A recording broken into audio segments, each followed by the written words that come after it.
अच्छा, अब हमने क्या करना है कि जो हमारे वेब 1.0 के कुछ छोटे टैग्स रहते हैं ना, वो कवर करने हैं। मेजर जो ज़्यादा यूज़ होते हैं ना, डेली हमारा की रूटीन में हम यूज़ करते हैं, वो हमने कवर कर लिए थे। अब जो बाकी छोटे छोटे हैं वो हम कवर करते हैं। सही है। हाँ, तो अगर यहाँ पर आप नोट करो ना, ये एक फ़ाइल मैंने यहाँ पे बनाई है, readme.md। इसकी एक्सटेंशन क्या है? M D. ये एम डी एक्चुअली जिस तरह एच टी एम एल एक लैंग्वेज है ना, इस तरह एम डी भी एक लैंग्वेज है, मार्कडाउन लैंग्वेज। ये एच टी एम एल तो यूज़ की गई है वेब का स्ट्रक्चर बनाने के लिए, काफ़ी मतलब स्ट्रक्चर्स डेवलप करने के लिए। लेकिन जो मार्कडाउन लैंग्वेज है ना, ये सिर्फ बनाई गई है ये फ़ाइल क्रिएट करने की, रीडमी की फ़ाइल। अब ये फ़ाइल कौन सी होती है? ये फ़ाइल क्या करती है कि आप एक सॉफ्टवेयर बनाया ना, आपने कोई प्रोजेक्ट बनाया है, अब उस प्रोजेक्ट के रिलेटेड सारी इन्फॉर्मेशन, वो प्रोजेक्ट कैसे चलता है, किस तरह से लॉगिन होगा, किस तरह से साइन अप होगा, क्या क्या रोल्स हैं उसमें, मतलब उसकी ए टू जी सारी डिटेल हम एक फ़ाइल के अंदर रैप करते हैं। उस फाइल का नेम है readme.md। ठीक है, इसके अंदर हम सारा राइट करते हैं कि ये प्रोजेक्ट क्या है, किस तरह से रन होगा, किस प्रॉब्लम्स को इसने फिक्स किया है, सारी इन्फॉर्मेशन। नॉर्मली जब प्रोजेक्ट्स भी शिफ्ट होते हैं ना, लाइक कोई क्लाइंट मेरे पास आया, उसने कहा कि ये मंच टैग पे बना है प्रोजेक्ट, इसको एआई में कन्वर्ट करना है। अब वो मुझे प्रोजेक्ट देगा। जो अच्छा डेवलपर होता है ना, अच्छे डेवलपर की हमेशा निशानी होती है कि वो प्रोजेक्ट जब मिलता है ना उसको, वो सबसे पहले ये फ़ाइल पकड़ता है रीडमी की, क्योंकि इसके नाम से नहीं आपको पता चल रहा कि मुझे रीड करो। ठीक है, सारी इन्फॉर्मेशन इसमें होती है। अगर मैं इसको रीड करने की बजाय बार बार क्लाइंट को फ़ोन कर रहा हूँ, वो क्या करेगा? वो एट दी एंड आपसे प्रोजेक्ट उठा लेगा। मतलब क्लाइंट जो है ना आजकल बड़ा स्मार्ट हो गए हैं। वो मेरे पास आने से पहले चैट जीपीटी से होके आते हैं, तो हमें फिर चैट जीपीटी से ऊपर की बात करनी पड़ती है। तो वो इसी तरह है कि उन्होंने ना प्रोजेक्ट के अंदर ये रीडमी की फ़ाइल दी होती है। हर डेवलपर की ये निशानी होती है। अगर मैं फ़र्स्ट टाइम ही प्रोजेक्ट डेवलप कर रहा हूँ ना, तो उसमें ये रीडमी की फ़ाइल दूंगा क्लाइंट को, ताकि अगर कल को वो किसी डेवलपर से काम करवाए ना, तो बजाय वो डेवलपर ये कहे कि यार पहले वाले ने काम नहीं सही किया, वो ये कहे कि पहले वाले ने सही किया था, मैं ऐसा नहीं कर सकती। समझ आ गई है कि नहीं?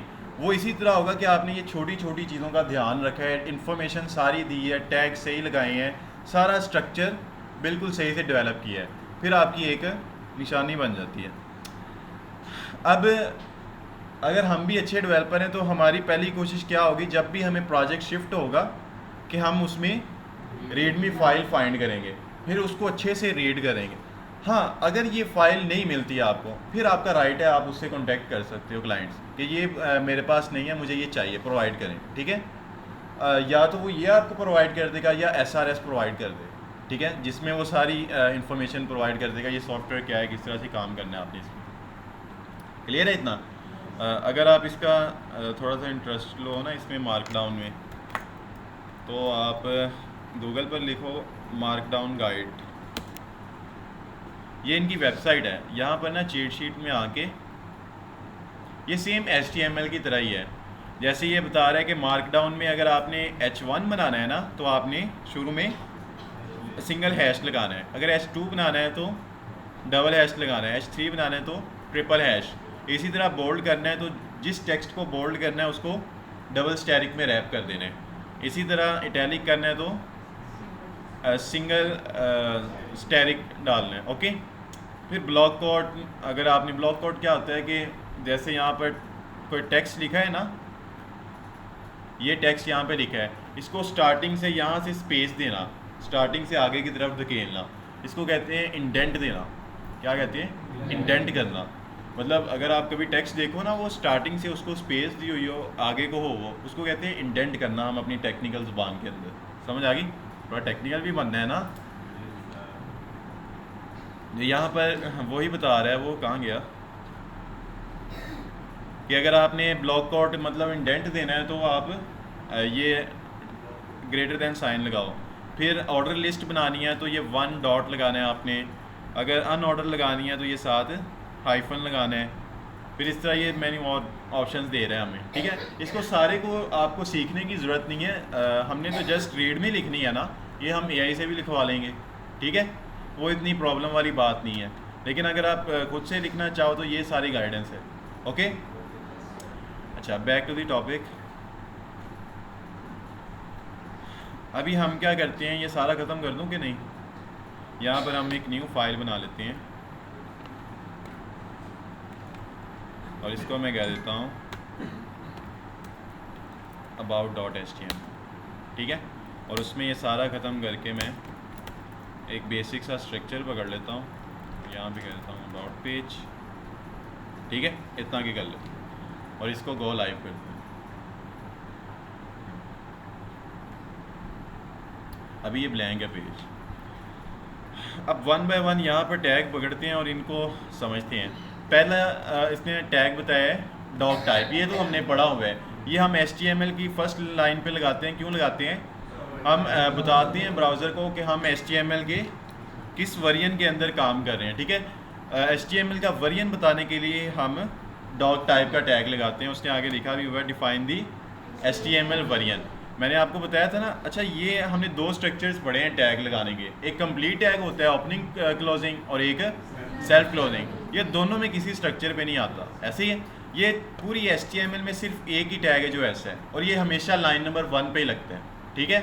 इसमें आप क्या करते हो, यहाँ पर HTML का वर्जन डिफाइन करते हो। मैंने बताया था कि जो HTML के प्रीवियस वर्जन है ना, उसमें HTML जो 3 था उसमें उसका नाम था XML। फिर इससे आगे गया 3.6, 3.8, इस तरह से हम यहाँ पे वर्जन बताते थे। लेकिन लेटेस्ट जो ब्राउज़र है ना, जिस तरह Google Chrome most updated browser है, वो अंडरस्टैंड कर लेता है कि हम HTML के किस वर्जन में काम कर रहे हैं। लेकिन काफ़ी नहीं करते, जैसे मोज़िला वो नहीं करता अंडरस्टैंड जल्दी। तो उसकी अंडरस्टैंडिंग के लिए हमें फिर ये सारे टैग्स प्रॉपरली लगाने पड़ते हैं। ओके, अभी जो लेटेस्ट वर्जन चल रहा है उसका नेम HTML है, तो हम HTML ही लिख देते हैं। फिर उसके बाद हमने HTML का टैग पढ़ लिया है, ऐसे है कि नहीं? ये किस लिए हम लगाते हैं? ये कौन सा टैग है? स्ट्रक्चरल है कि सिमेंटिक है? सिमेंटिक है। इसको लगाएं ना लगाएं कोई फ़र्क नहीं है। अब ये हम क्यों लगाते हैं? क्योंकि पहले एक लैंग्वेज गुजर चुकी है XML, उसमें भी सेम टैग्स होते थे। अब ब्राउज़र क्या करता है, इन टैग से अंडरस्टैंड करता है कि अगर इसके अंदर टैग लगाएंगे तो they are all belongs to XML, अगर HTML के अंदर लगाएंगे तो दे बिलोंग्स टू HTML। समझ आ गई? इसलिए ये हम HTML का टैग स्पेसिफाई करते हैं। फिर हेड का हमने पढ़ लिया था कि हमारे ब्राउज़र का ये जो लाइन से ऊपर वाला पार्ट है ना मेरी वेब का, वो क्या है? हेड है। और इस लाइन से नीचे वाला जो पार्ट है ये मेरी वेब की बॉडी है, सही है।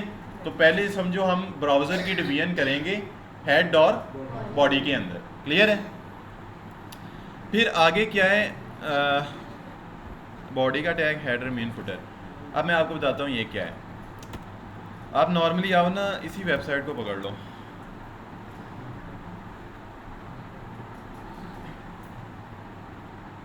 नेट को क्या हो गया।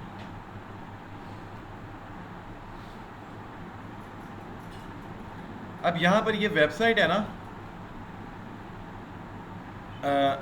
ये यहाँ इस लाइन से नीचे वाला जो पार्ट जितने भी ये डिस्प्ले हो रही है, ये क्या है? वेब की बॉडी है, ऐसे क्या ना। अब HTML ने ना इस बॉडी को भी 3 हिस्सों में डिवाइड किया है, ठीक है। कौन कौन से? थोड़ा आराम से चलते हैं ना। मतलब वो कहते हैं कि ये जो बॉडी का पार्ट है ना, इसको भी आप 3 हिस्सों में डिवाइड करो। वो 3 हिस्से क्या है? पहला तो है इसका ये हेडर, ठीक है, जिसमें ये सारे लिंक्स डिस्प्ले हो रहे हैं। ये कौन सा पार्ट है? बॉडी के अंदर है हेडर पार्ट, ठीक है। समझ आ गई है कि नहीं? जिसके अंदर ये लिंक्स डिस्प्ले हो रहे होंगे उसको मैं कहूँगा मेरी वेब का हेडर है। फिर ये जितना भी नीचे कंटेंट आ रहा है ना, ये जितना भी स्क्रॉल हो रहा है, ये जितना भी आप देख रहे हो, ये सारा क्या है? ये मेरी बॉडी का मेन पार्ट है। क्या है? मेरी बॉडी का मेन पार्ट है। फिर अगर आप लास्ट एंड पे आओ ना, तो यहाँ पर हर वेबसाइट के अंदर ना आपको इस तरह का एक फुटर मिलेगा, इसको हम फुटर कहते हैं, जिसमें उन्होंने अपनी डिटेल मेंशन की होती है, टाइम टेबल, लोकेशन वगैरह, ईमेल, फ़ोन नंबर और अपने मीडिया आइकन्स, और इस तरह का टेक्स्ट डिस्प्ले किया होता है कि इस वेब के रिलेटेड सारे जो कंट्रोल्स हैं वो इस पर्सन के पास हैं। जैसे यहाँ पे लिखा है लहजा IT institute has all rights reserve, तो इसका मतलब क्या है? इस वेब के रिलेटेड सारे कंट्रोल्स इस इंस्टीट्यूट के पास, ठीक है।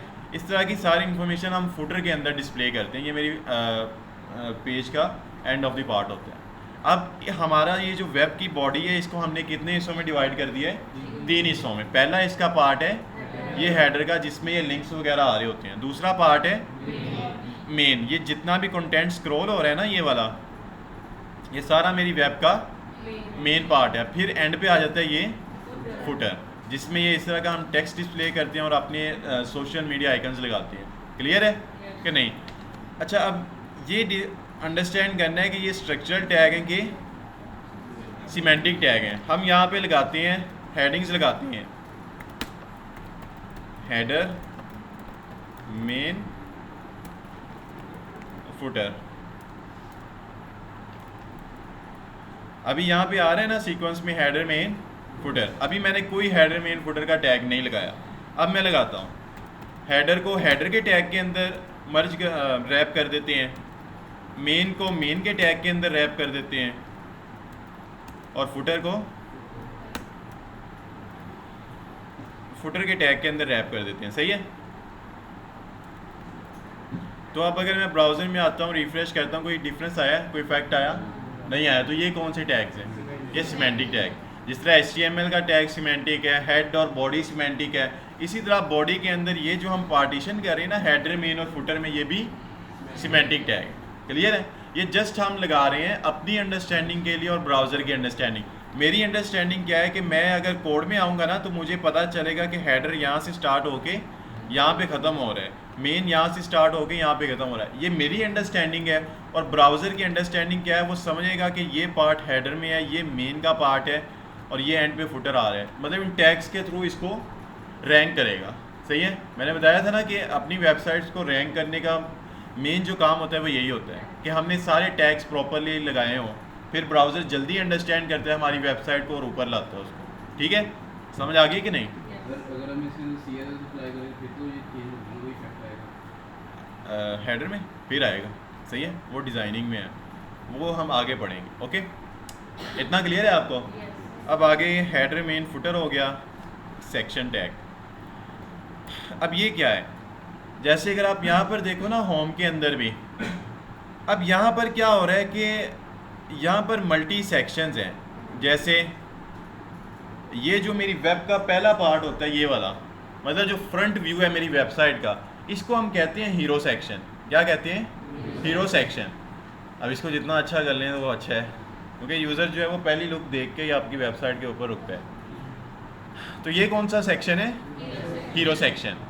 इसी तरह ये यहाँ पे ख़त्म हुआ। अब इसके नीचे ये की फीचर्स का सेक्शन शुरू हो गया। ठीक है? फिर इसके नीचे ये डायरेक्टर का मैसेज, ये सेक्शन शुरू हो गए।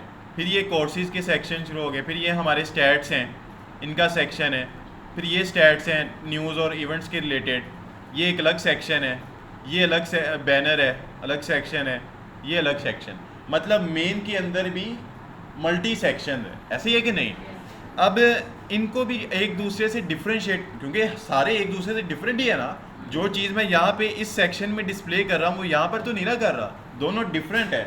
इन दोनों को हमेशा डिफरेंट ही रखने के लिए वो हमें एक टैग प्रोवाइड करता है, सेक्शन टैग। ठीक है? अब इसको मैंने लगाया और H1 को मैं ले गया इसके अंदर, और अपने यहाँ पर आया, कोई इफेक्ट आया? नहीं आया। तो ये भी कौन सा टैग है? सिमेंटिक टैग है। ठीक है? और ये हम क्यों लगा रहे हैं? ब्राउज़र की अंडरस्टैंडिंग है। मेन जो बात है वो ब्राउज़र की अंडरस्टैंडिंग है। हम तो कर ही लेंगे अंडरस्टैंड। सही है? क्योंकि कोड हमने किया है ना। अब इसी तरह यहाँ पर लेट्स सपोज मैं पहला सेक्शन लिख रहा हूँ हीरो सेक्शन, तो मैं यहाँ पर लिख दूँगा हीरो सेक्शन, और ये सेक्शन को आईडी दे दूँगा। हर सेक्शन को यूनिक भी तो करना है ना। अब ये यूनिक क्यों करना है मैं आपको बताता हूँ। मैंने आपको बताया था वेब 2 कैटेगरीज की होती है, एक मल्टी पेज होती है, एक सिंगल पेज होती है। अभी ये कौन सी वेब है? सिंगल पेज है। ये मल्टी पेज है। यहाँ पे मल्टी पेजेस नहीं आ रहे। अब यहाँ पर एक वेबसाइट है, ये सिंगल पेज है। ठीक है? अब इसमें ये जो लिंक्स होते हैं ये क्या करते हैं? इनके क्लिक करने पे ना वो सिंगल पेज के अंदर ही सेक्शंस पे मूव करते हैं। ठीक है? जैसे अगर मैं होम पे जाऊं तो ये मुझे फर्स्ट सेक्शन पे लेके आ रहा है, अबाउट में जाओ तो अबाउट के सेक्शन पे लेके। अब ये किसके थ्रू अचीव कर रहा है? ये एक टैग हमने पढ़ा था पीछे, एंकर टैग, ठीक है। उसमें जो तीसरा यूज़ केस था ना वो ये था कि एक ही पेज के मल्टी सेक्शंस पे मूव करना। अब आपको उसका पता चला है कि वो हमने क्यों पढ़ा था, ताकि हम अगर सिंगल पेज एप्लीकेशन हो तो नैव बार पे लिंक्स पे क्लिक करने पे सेक्शंस पे मूव कर सके। वो डिफ़ाइन इसी तरह होंगे, जैसे हीरो सेक्शन हो गया, यहाँ पर अबाउट सेक्शन, फिर इसी तरह बाकी सेक्शन हम लिख देंगे, कॉन्टैक्ट सेक्शन, इस तरह सारे सेक्शंस डिफाइन करेंगे, ठीक है। और इनकी सारी आईडीज़ कहाँ पे दे देंगे, ए के टैग के अंदर, यहाँ पे।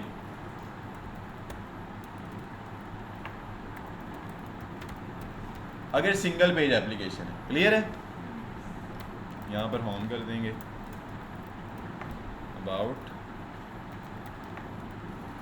अबाउट सेक्शन,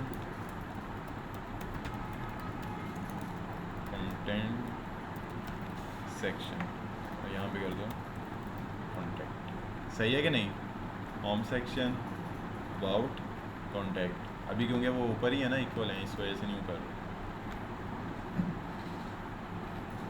इतना क्लियर है कि सेक्शन का टैग क्यों लगाना है, कि अपने मेन जो है ना मेरी वेब का मेन पार्ट, उसके भी हर सेक्शन को एक दूसरे से डिफ्रेंशिएट करने के। अच्छा, जो हम प्रोफेशनली करते हैं ना, हम सेक्शंस को किस तरह से एक दूसरे से डिफ्रेंशिएट करते हैं, मतलब कोड में अंडरस्टैंडिंग के लिए। हमारे पास ना HTML में एक कंसेप्ट होता है, HTML में नहीं हर लैंग्वेज में, उसको हम कहते हैं कमेंट्स। क्या कहते हैं, कमेंट्स। कमेंट्स क्या होते हैं कि देखो, ये प्रोजेक्ट मैंने लिखा, अब 1 ईयर के बाद मैंने इस प्रोजेक्ट को ओपन किया, मुझे क्या पता कि मैंने सेक्शन का टैग क्यों लगाया था, ऐसे ही कि नहीं। मतलब मुझे तो नहीं ना, फिर 1 ईयर के बाद मैं तो सारा भूल गया हूँगा कि ये प्रोजेक्ट में मैंने क्या क्या किस तरह से काम किया था, ऐसे ही कि नहीं।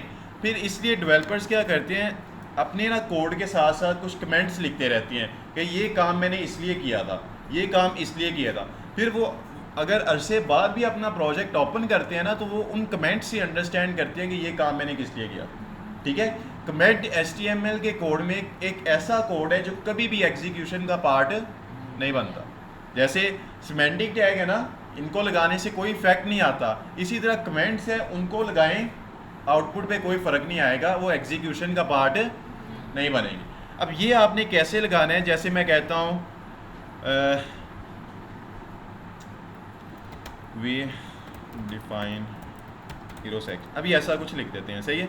मैंने ये कमेंट लिखा है, अब अभी क्या होगा, इसको मैं सेव करके आता हूँ तो यहाँ पर ये डिस्प्ले हो रहा है, ऐसे ही है ना। लेकिन ये तो मैंने जस्ट लगाया था अपनी अंडरस्टैंडिंग के लिए, मुझे इसको ब्राउज़र में शो नहीं करना। अब ये चीज़ करने के लिए आपने क्या करना है, उस टेक्स्ट के स्टार्टिंग में, या पहले आप समझ लें, इसको कट करके आपने लगानी है ये एंगुलर ब्रैकेट्स, ठीक है। फिर इसके स्टार्टिंग में लगाना है साइन ऑफ एक्सप्लेनेशन, इसके बाद आपने 4 हाइफन्स लगाने, 2 हाइफन्स के बाद आप जो भी लिखेंगे ना वो एग्जीक्यूशन का पार्ट नहीं बनेगा। अब अगर मैं आऊँ ना ब्राउज़र में, तो यहाँ पे देखो आप वो डिस्प्ले नहीं हो रहा। अब ये बैकएंड के ऊपर रहेगा मेरी अंडरस्टैंडिंग के लिए, लेकिन एग्जीक्यूशन का पार्ट नहीं बनेगा। कमेंट्स का पता चल गया। कमेंट्स क्या होते हैं, जो डेवलपर्स अपनी अंडरस्टैंडिंग के लिए कि ये काम मैंने किस वजह से किया था हम लगाते हैं, उनको हम, और वो कोड जो एग्जीक्यूशन का पार्ट नहीं बनता उसको हम क्या कहते हैं, कमेंट्स। क्लियर है कि नहीं। अच्छा, हम बात कर रहे थे, हम भला क्या करते हैं सेक्शंस में, यहाँ पर हम कहते हैं हर सेक्शन के स्टार्ट में एक कमेंट लिखते हैं हीरो सेक्शन, फिर जहाँ पे वो सेक्शन ख़त्म हो जाते हैं ना, हम वहाँ पे कमेंट लिखते हैं एंड ऑफ हीरो सेक्शन। इस तरह से हम वैसे प्रोफेशनली काम करते हैं कि हर सेक्शन के टॉप पे कमेंट बताते हैं कि यहाँ से ये सेक्शन शुरू हो रहा है, और जहाँ पे एंड हो जाए वहाँ पे कमेंट लिखते हैं यहाँ पे ख़त्म हो। सही है। इसी तरह आप नीचे वाले सेक्शन में कर लेंगे, अबाउट सेक्शन और end of about section, contact section,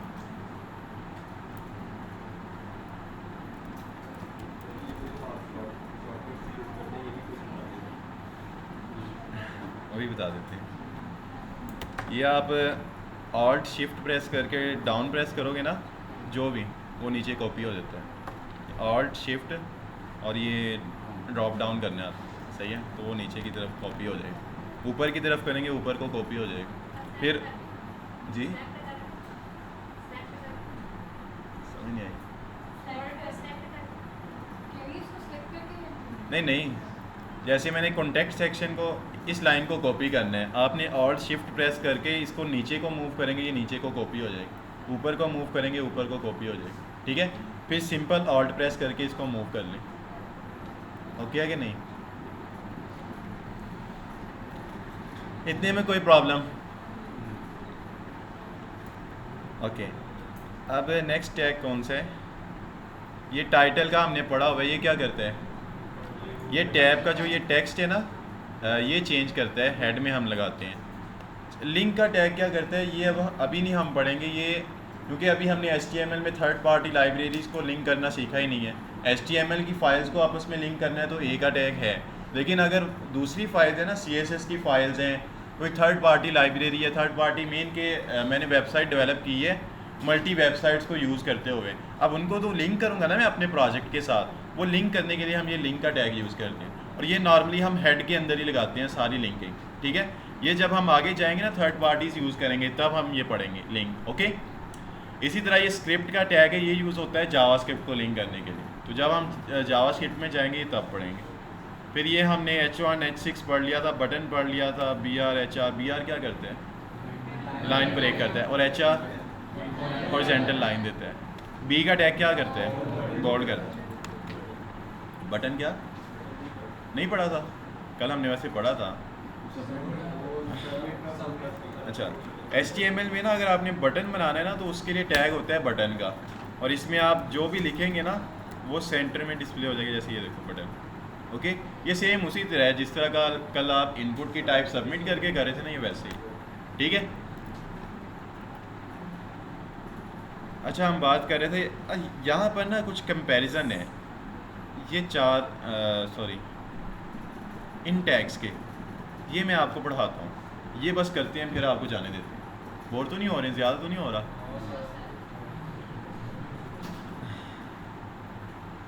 यहाँ पे हम पैराग्राफ लिखते हैं, इसमें एक पैराग्राफ डमी सा लिख लेते हैं। ये एक पैराग्राफ मैंने लिखा है। अब मैंने यहाँ पर क्या करता हूँ, B का टैग लगाता हूँ, जो किस लिए यूज़ होता है? बोल्ड करने के लिए, ठीक है। क्या कर रहा है ये? बोल्ड कर रहा है। अब सेम इसी तरह मैं एक और टैग लगाता हूँ, स्ट्रॉन्ग, और यहाँ पर ये वर्ड्स कट करके इसके अंदर पेस्ट कर देता हूँ। दोनों में कोई डिफरेंस आ रहा है? दोनों क्या कर रहे हैं? बोल्ड कर रहे हैं, ठीक है। विजुअली इनमें कोई डिफरेंस नहीं है, सही है। स्ट्रक्चर के हिसाब से दोनों काम सही कर रहे हैं, दोनों बोल्ड कर रहे हैं। कंसेप्चुअली इन दोनों में डिफरेंस है। जो B का टैग है ना, B का टैग वो सिर्फ इसका स्ट्रक्चर मतलब चेंज करेगा, इसको बोल्ड करेगा, लेकिन जो स्ट्रॉन्ग का टैग है ना, स्ट्रॉन्ग का टैग ये इसकी इम्पोर्टेंस को बढ़ाएगा, ठीक है। मतलब अक्सर वो होता है ना, लोग स्क्रीन रीडर्स, मतलब वो रीड कर रहे होते हैं आपकी वेबसाइट के कंटेंट को, मतलब वो स्क्रीन रीडर्स होते हैं ना, वो हेडफोन्स लगा के वो रीड करते हैं आपके सारे कंटेंट को।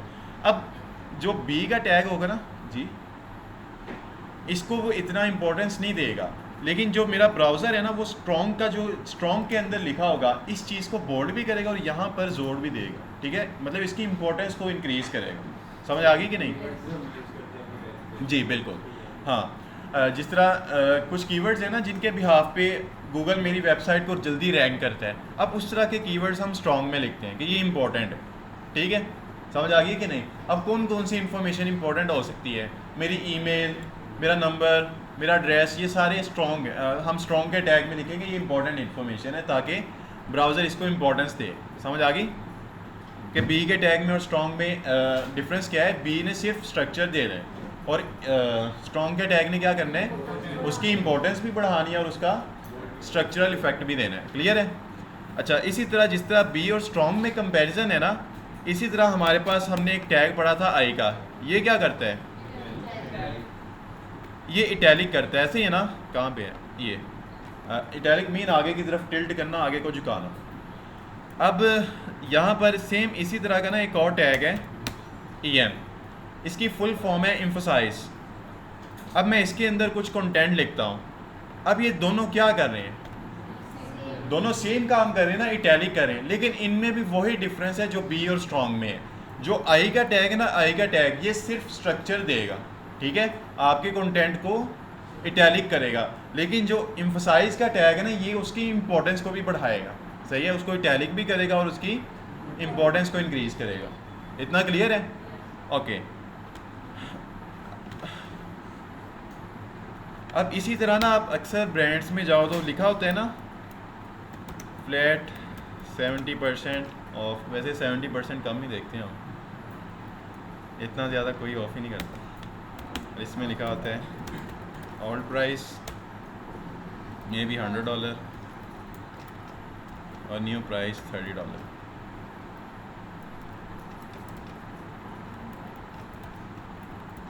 ओके, इस तरह से अब उन्होंने जो ओल्ड प्राइस होती है ना उसके ऊपर कट किया होता है, ऐसे ही कि नहीं कि ये प्राइस अब ख़त्म हो चुकी है। अब वो काम भी आप दो तरीक़ों से कर सकते हो। एक हम होता है हमारे पास ये एस का tag, S stands for strike. क्या है? स्ट्राइक। स्ट्राइक मीन उसको कट कर देना। जैसे अगर मैं $100 को यहाँ से कट करके इसके अंदर पेस्ट करूँगा ना, तो इसने क्या किया है, इसके सेंटर पे लाइन लगा दी, इसको कट कर दिया, स्ट्राइक कर दिया, सही है। ये आप एस के टैग के थ्रू भी कर सकते हो, या फिर हमारे पास एक टैग होता है डेल का, ठीक है, ये भी सेम काम करेगा, लेकिन कंसेप्चुअली दोनों डिफरेंस है। जिस तरह आई और ई एम है, बी और स्ट्रॉन्ग है ना, इसी तरह एस और डेल है। एस का काम है सिर्फ आपने स्ट्राइक शो करनी है। डेल का मतलब है, डेल जो गूगल का सर्च इंजन है उसको बताएगा कि ये चीज़ ख़त्म हो चुकी है हमारी वेबसाइट्स के ऊपर, इसको आपने दोबारा सर्च होने पे डिस्प्ले नहीं करना। समझ आ गई? इसी तरह एक हमारे पास टैग होता है अंडरलाइन के लिए, यू का टैग, ऐसे ही है कि नहीं? ये क्या करते हैं, कंटेंट के नीचे इस तरह से लाइन शो करते हैं।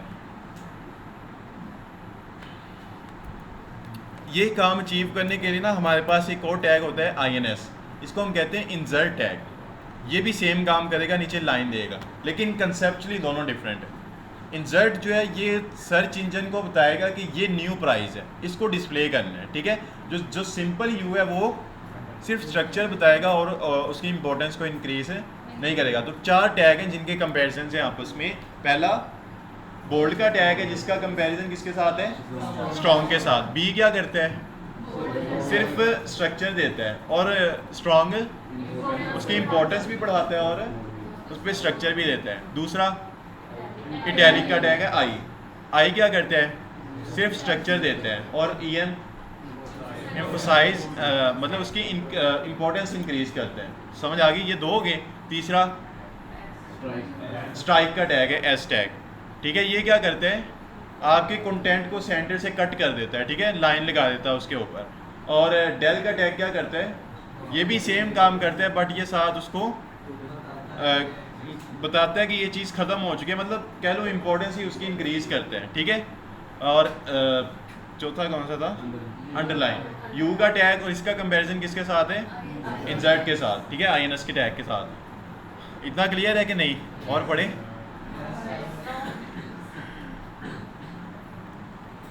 और ये वैसे कुछ रह गए हैं, ये हम कल देख लेंगे फिर, ठीक है।